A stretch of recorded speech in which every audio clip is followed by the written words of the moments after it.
We are so happy, very, very happy to see you all here. Our Honorable Minister, President of Ghana People Association, our Queen Naomi's, my teammates.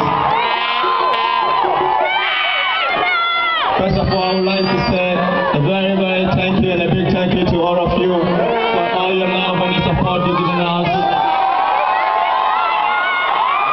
We all know we deserve better. We should have been in the semi-final, but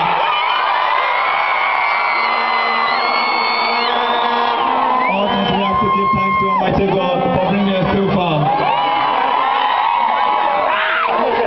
The love and the care and the support you have shown us, we are so much happy and we are all proud of you. As a whole African whole nation, I mean all the Ghanaians are also happy for the support you have given us.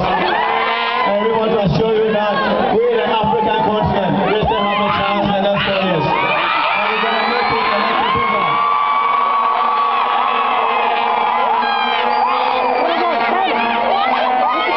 The love and care you have shown us, all the message you'll be carrying out to Ghana, because the people are waiting and they are all proud of you, especially the South Africans.